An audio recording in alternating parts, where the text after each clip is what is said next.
नमः सिद्धेभ्यः जय श्री ओम नमः सिद्धेभ्यः जय श्री ओम नमः सिद्धेभ्यः धर्मः सर्वे सुखाकरो इति करो धर्मं बुद्धास्य निवते धर्मेणैव समाप्यते शिवसुखं धर्माय तस्मै नमः धर्मः नास्ति परा श्रीदेववृता धर्मस्य मूलं दया धर्मे चित्तमहं दधे प्रतिदिनं हे धर्मे मां पालय हे धर्मे मां पालय हे धर्मे मां पालय। अनंत अनंत सिद्ध परमेष्टि भगवंतों की जय। देवा ही देव 1008 मूल्य से संभवनाथ भगवान की जय। देवा ही देव 1008 से मुनि सुब्रतनाथ भगवान की जय।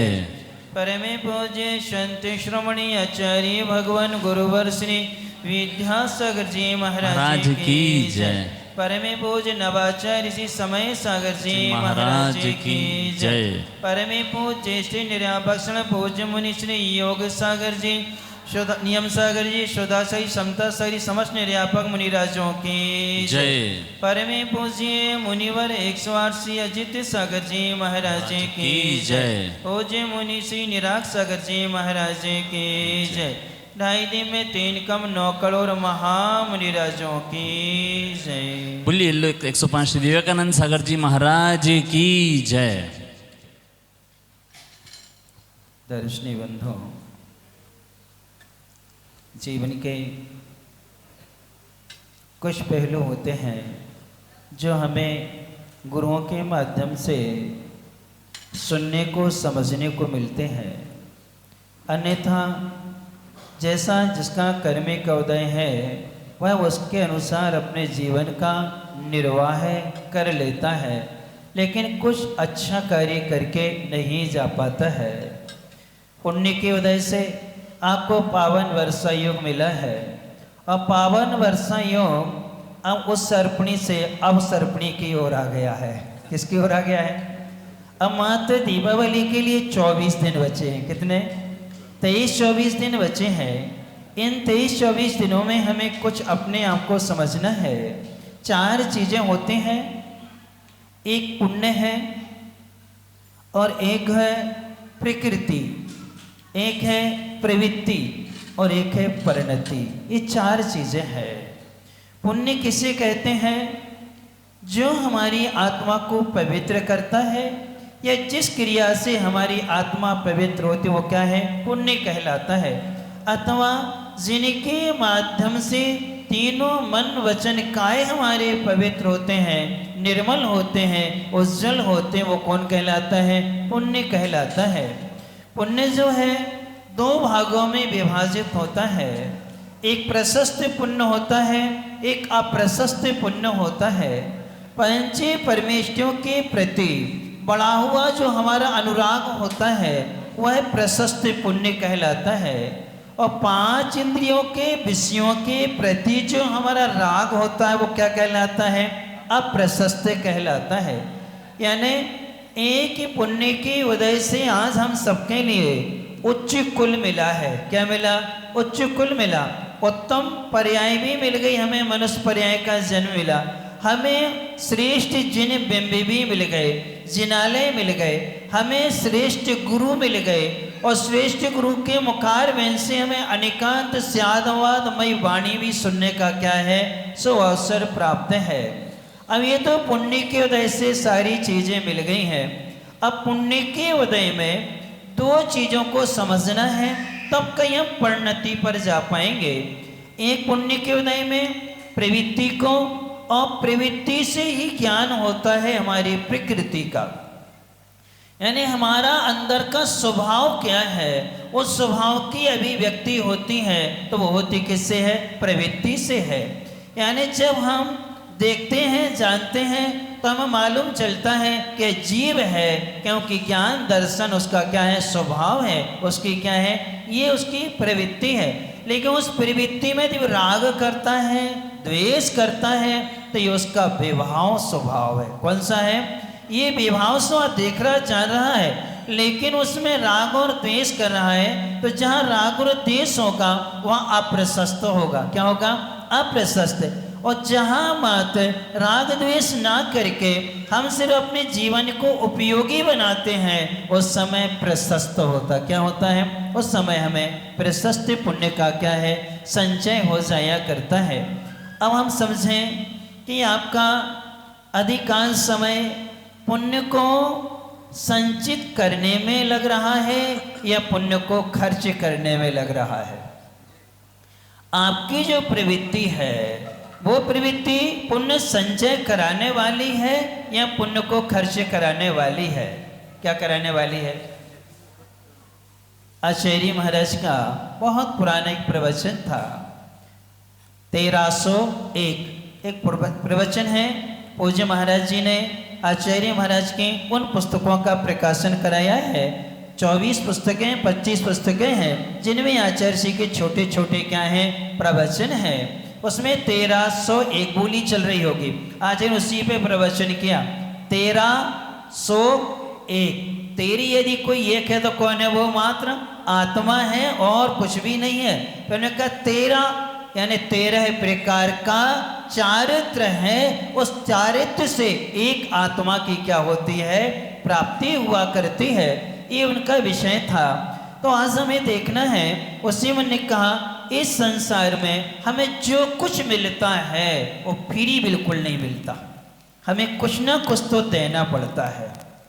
बगैर दिए हमें कुछ मिलता नहीं है। जब तक हम कार्बन डाइऑक्साइड नहीं देंगे तब तक हमें ऑक्सीजन नहीं मिलेगी। पहले हम देते हैं, बाद में क्या करते हैं? ऑक्सीजन को हम लिया करते हैं। अब आप लोगों के विचार करना है कि देना पहले चाहिए कि लेना पहले चाहिए?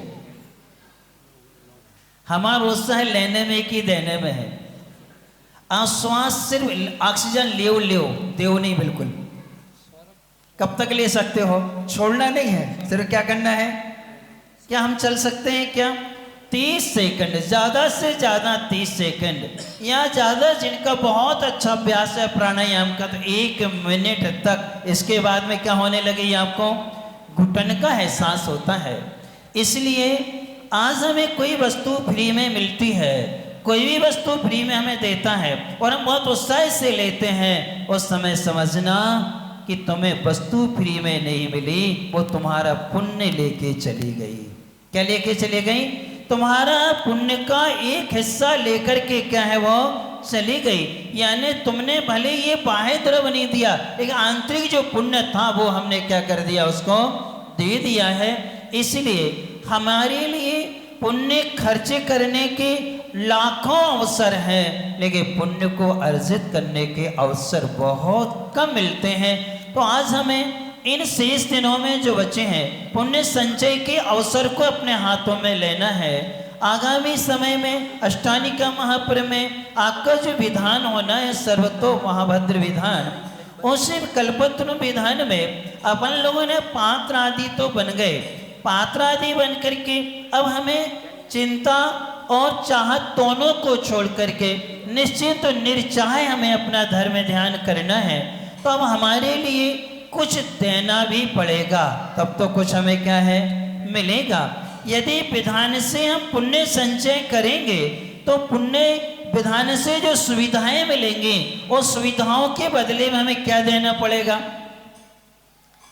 अब पुण्य देना है कि द्रव्य देना, ये बताओ है? यदि पुण्य दोगे तो अगले भाव में कुछ नहीं मिलेगा, और द्रव्य दोगे तो पुण्य तुम्हारा बचा रहेगा, वो अगले भाव में तुम्हारे कहाँ जाएगा, साथ में जाएगा। तो आप लोग क्या देना चाहते हो, क्या देना चाहते हो? द्रव्य देना चाहते हो, पुण्य का जो फल है वो देना है, या फ्री में सुविधा लेकर के अपने पुण्य को देना है? अब वो महाराज जी कमेटी ने व्यवस्था करी है, उनने फ्री घोषणा कर दी है। हमने कहा बहुत अच्छी बात है, फ्री घोषणा कमेटी ने की है, तो कमेटी इतनी क्या है, अज्ञानी नहीं है, बहुत समझदार है। वो फ्री सुविधाएं देगी लेकिन तुम्हारा पुण्य ले लेगी। क्या ले लेगी? पुण्य ले लेगी। और हम फ्री सुविधा ना लेकर के हम द्रव्य को देंगे, हम पुण्य को नहीं देने देंगे। कोई कितना भी चाहे हम पुण्य को छीन नहीं करने देंगे। हम भले हम अपना द्रव्य दे लेंगे, द्रव्य हम दोबारा कमा सकते हैं कि द्रव्य हमारे साथ में कभी नहीं जाएगा, जाएगा तो हमारे साथ में कौन है, पुण्य जाता है। ऐसे पुण्य को हम अर्जित करने की हम क्या करें, अच्छी भावना भाएं और अपने द्रव्य को दे करके पुण्य को बचाने की क्या करें, कोशिश करें। अब हमें समझना है आपकी प्रवृत्ति और प्रकृति को, दोनों चीजों को समझें। एक व्यक्ति था, उसने 100 का नोट गिर गया, उसने देख लिया कि गिरा है। इतने में तेज हवा चलती है तो वह नोट उड़ करके नाली में गिर जाता है। और एक घटना और है कि एक व्यक्ति उसको उठा करके ले जाता है। अब दोनों में से विकल्प कब होगा तुम्हें? नाली में गिर गया है तब विकल्प होगा, या कोई उठा के ले जा रहा है तब विकल्प होगा? कब होगा विकल्प? उठा के ले जा। जबकि नाली में गया हुआ नोट कोई काम का नहीं है, बेकार हो जाएगा। वो जो लेके जा रहा है वो क्या करेगा, उसका उपयोग करेगा। अब आपके स्वभाव का हमें क्या कर रहे हैं, आपके स्वभाव को जानने के लिए आपकी प्रवृत्ति देख रहे हैं। इस घटना में आप कब प्रवृत्ति करेंगे? आपको जो उठा के ले जा रहा है तब आपको कसाई आएगी, आपको उद्वेग आएगा, आपको आकुलता होगी, सब कुछ होगी। जबकि वो नोट गिरा है, अनुपयोगी भी हो रहा है, उस समय क्यों नहीं आ रहा विकल्प? क्यों नहीं आ रहा? विचार करो आप लोग। तो ये है हमारी राग द्वेष की प्रवृत्ति। दूसरा, आपने किसी को फोन लगाया और जैसे ही आपने फोन लगाया उसने काट दिया। क्या कर दिया? आप बार बार लगा रहे हो, बार बार क्या कर रहा है, वो काट रहा है। और आप एक को फोन लगा रहे हैं, वो उठा नहीं रहा है। बात दोनों से नहीं हो रही है, एक काट रहा है और एक उठा नहीं रहा है। अब आपको विकल्प कब होगा? जो उठा नहीं रहा है वो व्यस्त होगा, कोई ना कोई कार्य में लगा होगा, और जो काट रहा है वो भी जानबूझ के नहीं काट रहा, उसके लिए भी कोई ना कोई क्या होगा, कहीं ना कहीं वो भी अपनी व्यस्तता में लगा होगा। लेकिन हमें ये आपकी कसाई को बतला रहा है कि हम कॉल करें और उसको उठाना चाहिए, मतलब हम उसको अपने अधीन चलाना चाह रहे हैं। क्या करना चाह रहे हैं? अपने अधीन चलाना चाह रहे हैं कि वो हमारी आज्ञा में हमारे अधीन होकर के चले। ये आपकी खोटी प्रवृत्ति है, ये अशुभ प्रवृत्ति है। इस प्रवृत्ति से हमारी प्रकृति विभाव स्वभाव वाली होती है, यानी विभाव स्वभाव का क्या करा रही है, परिचय करा रही है। इसलिए हमें दोनों प्रवृत्ति में समता रख ले। जैसे विकल्प है वो नहीं उठा रहा है, यार व्यस्त होगा, जब कभी उसको समय मिलेगा वो क्या कर लेगा, लगा लेगा देख करके, यदि उसको आवश्यकता होगी तो, वो नहीं तो कोई बात नहीं। हम वहाँ समता रख लेते हैं। तो जिसने काटा है ऐसा विचार वो समय भी कर लें, क्या हो सकता है वो व्यस्त हो या उसका मन इस समय बात करने का ना हो, लेकिन जब उसको फुर्सत मिलेगी, यदि आपके प्रति आत्मीयता है और वो आपके प्रति अच्छे व्यवहार हैं तो दोबारा क्या कर लेगा, समय निकाल के आपको कॉल कर लेगा। लेकिन अपन इस प्रवृत्ति से अनावश्यक सोच करके विचार करके हम अपने पुण्य को क्या कर लेते हैं, छीण कर लेते हैं, अपने पुण्य को क्या कर लेते हैं, घटा लिया करते हैं। इसलिए हमारी परिणति जो होती है वो अशुभ होती है। क्यों? आपकी जो प्रवृत्ति है यानी हमारा जो आचरण आदि है वो हमारी प्रकृति को क्या है, बता दिया करता है। क्योंकि जो कुछ हमारे भीतर घटित होता है वो बाहर में किसी न किसी रूप में क्या है, प्रकट हो ही जाता है। अर्थात हमारी प्रवृत्ति हमारे स्वभाव के अनुकूल होती है। विभाव स्वभाव में ज़्यादा राग द्वेष होता है, और जब हम विभाव स्वभाव में शुभ में रहते हैं उस समय आकुलता नहीं होती है। आवश्यकता के लिए जीवन जिया जाता है, अनावश्यकता के लिए जीवन नहीं जिया जा सकता है। इसलिए अपन सबको अब ये रविवार मिल गया, 1-2 रविवार और मिलेंगे, 3 रविवार और मिलेंगे। अब इन 3 रविवारों में शेष दिनों में अब हम अपनी अपनी परिणति को अच्छा बनाना है कि हमारा रिजल्ट बहुत अच्छा आए। उस अच्छे रिजल्ट को पाने के लिए हमें अपनी प्रवृत्ति पर कंट्रोल करना है। किस पर? प्रवृत्ति पर कंट्रोल करना है। हम किसी पर अधिकार नहीं जताएं। अर्थात हम ये ना सोचें हमें क्या मिला है, हम ये सोचें हमने अर्पण क्या किया है। एक भजन गाते हैं प्राय करके लोग, तो हमें यही सोचना है कि अभी तक हमने कितना दिया है। अर्थात हमारी जो है अशुभ से हम कितने बचे हैं और शुभ में हम कितने गए हैं। ऐसे हम अपनी अच्छी प्रवृत्ति बनाएंगे तो हमारी परिणति भी क्या होगी, बहुत अच्छी होगी। आपको अपनी अच्छी परिणति चाहिए, अच्छा फल चाहिए, और अच्छा फल चाहिए तो आपको अपनी प्रवृत्ति क्या करना होगी, अच्छी करनी होगी। अच्छी प्रवृत्ति होती कर्तव्य करने से। क्या करने से? कर्तव्य करने से। जब हम अपना कर्तव्य करते हैं और कर्तव्य करते हुए हमें जो भी मिलता है वह हमारे लिए संतोषदायक हुआ करता है। एक हिंदी के कवि हुए हैं शिव मंगल से सुमन, उन्होंने अपनी पंक्तियां लिखी हैं। उसमें एक बहुत अच्छी पंक्ति है जो हम लोगों 12th में थी, साहित्य में थी, हिंदी साहित्य में। हार में न जीत में किंचित भय भीत में हूँ नहीं, कर्तव्य पथ पर जो मिला ये भी सही वो भी सही। यानी चाहे मैं हार जाऊं चाहे जीत जाऊं, ऐसे हमें कोई मतलब नहीं है। मैंने कर्तव्य किया है और कर्तव्य करते जो मिल जाए वो क्या है, सही है। तो आप लोग जो है कर्तव्य करने की कोशिश करें, अधिकार की कोशिश नहीं करें। अभी कल की बात है, आष्टा वाले आए थे, महाराज जी एक लाइन में राम की परिभाषा बता दो। किसमें? एक लाइन में। किसकी परिभाषा? राम की परिभाषा दो। उन्हें क्या बताएं जो हमारे व्यवहारिकता में हो, हम सबके काम में आए। तो हमने कहा अधिकार को त्याग करना, कर्तव्य का पालन करना राम का नाम है। किसका? कर्तव्य की वेदी पर प्राप्त अधिकार का त्याग कर देना सो क्या है, राम है। उनको ज्येष्ठ पुत्र हैं, अधिकार प्राप्त हैं, लेकिन पिता की आज्ञा है, अपना कर्तव्य उन्होंने कर लिया और कर्तव्य की वेदी पर अपने अधिकार का क्या कर दिया, त्याग कर दिया। परमेश वो अपने कर्तव्य पर अड़िग रहे हैं, कभी उन्होंने अपने अधिकार का क्या किया, उपयोग भी नहीं किया, दुरुपयोग भी नहीं किया, बल्कि सदुपयोग करते हुए वन में रह करके भी उन्होंने पुण्य को बढ़ाया है। उन्होंने अपने पुण्य को कभी घटाया नहीं है।